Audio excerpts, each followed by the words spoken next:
Hey Hopop gengs! Ada banyak hal yang dinantikan penonton MCU dari Thor Sang Dewa Petir setelah Endgame. Debutnya sebagai member baru Guardians of the Galaxy 3, dan sekuat apa senjata terbarunya Stormbreaker, hingga apa yang akan terjadi di Love and Thunder.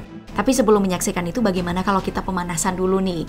Mungkin satu duel kecil-kecilan dengan pengguna petir dari semesta DC, Shazam, yang duelnya dengan Black Adam. Juga jadi salah satu yang dinantikan para fans. Bagaimana hasilnya kalau mereka beneran diadu? Siapa yang bakal keluar sebagai pemenang? Mari kita temukan jawabannya bersama dalam film populer versus kali ini, Shazam versus Thor.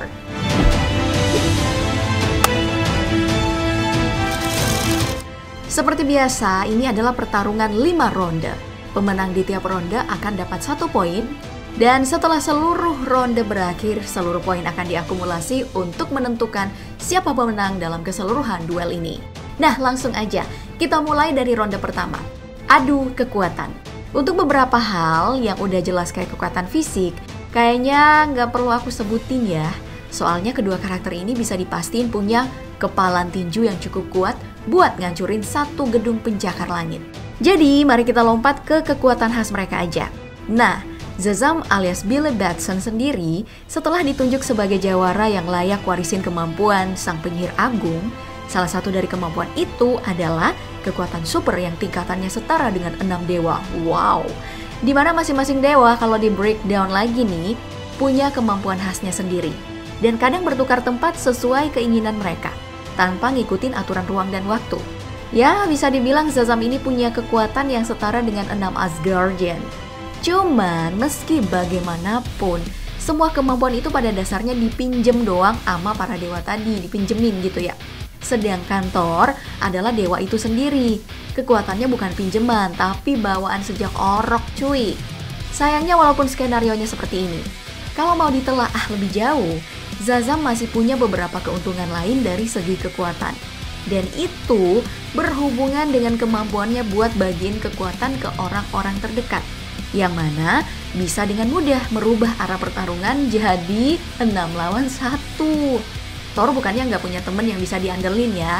Dia punya beberapa di Asgard, cuman mengingat bagaimana si dewa ini tunduk banget sama standar maskulinitas, doi pasti bakal nganggep kalau dirinya manggil temen juga itu bakalan nggak adil.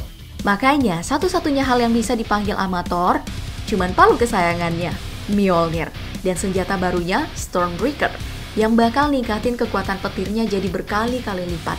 Sayangnya ini gak bakalan cukup sih, karena selain kekuatan tadi, Shazam sendiri juga punya kekuatan petir, yang daya hancurnya bahkan pernah bikin Superman pingsan. Jadi, kalau mau adu kuat-kuatan petir, ada kemungkinan punya si Shazam ini bisa jadi lebih next level.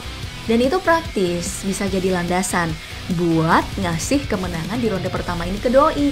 Sehingga untuk skor awal, Shazam dapat 1 poin, sementara Thor ya gak dapat apa-apa, kan kalah. Lalu gimana dengan ronde kedua? Adu pengalaman. Apakah Shazam bisa mempertahankan posisi? Jawabannya tidak. Karena kita harus balik lagi ke kondisi paling mendasar dari alter ego sang jawara yang satu ini, si Billy Batson, yang nyatanya cuman anak kecil dengan arah pipis belum lurus. Dan emang lagi hoki aja dapat kekuatan supernya. Sebenarnya bukan juga hoki sih, dia emang kepilih kok karena ketulusan hatinya sebagai anak-anak. Yang sebenarnya lebih dekat ke polos ya.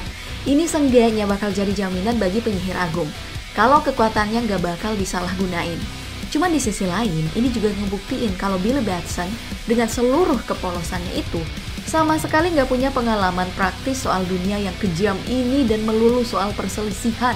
Beda banget sama Thor, yang selain udah hidup 1000 tahun lebih sebagai Asgardian, doi juga udah ditempa dalam pertempuran yang jumlahnya nggak kehitung lagi.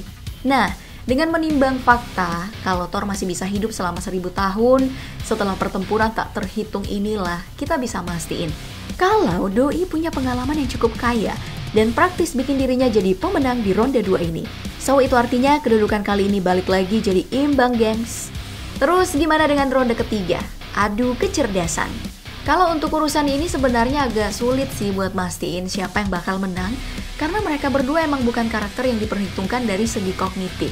Cuman, kalau mau dinilai dari aspek tertentu, seperti misalnya Zazam yang selalu dibimbing dengan kebijaksanaan Nabi Sulaiman. Terus Thor udah terbiasa ngadepin salah satu makhluk paling licik di semestanya, yaitu saudaranya sendiri si Loki. Kita bisa berspekulasi kalau kecerdasan mereka diadu hasilnya bakal seri. Jadi biar nggak buang waktu, kita langsung aja ya ke ronde keempat, yaitu adu daya tahan. Well, untuk urusan ini Zazam bakal menang telak. Soalnya energi magisnya yang ningkatin semua aspek daya tahan. Kayak staminanya, kekebalan, sampai resistensi terhadap zat kimia berbahaya.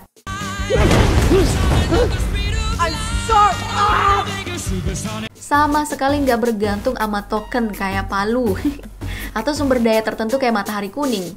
Sedangkan Thor tanpa Mjolnir, dia cuman om-om gondrong yang ototnya kemana-mana karena aspek daya tahannya emang bergantung.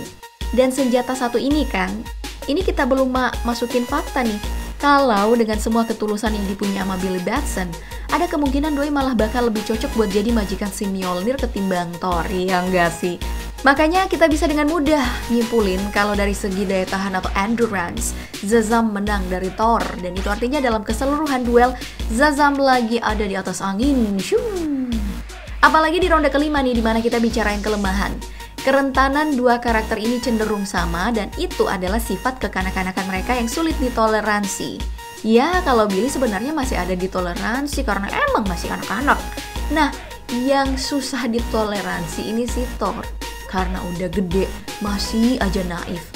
Dan pada titik tertentu lumayan narsis. Mungkin karena terlalu dimanjain sama emaknya kali ya. Well, dengan fakta soal kerentanan mereka yang mirip ini kayaknya udah paling bener lah ya. Kalau di ronde ini kita kasih mereka masing-masing 1 skor. Dan itu artinya untuk keseluruhan duel yang keluar sebagai pemenang adalah Zazam. Cuman ya, kayak yang biasa aku ingetin, hasil ini sama sekali nggak mutlak, bisa aja berubah. Tergantung jenis aspek apa yang dijadiin ukuran. Soalnya kalau yang diadu adalah gede-gedean otong, kayaknya Om Thor bakalan menang sih dari Billy Batson.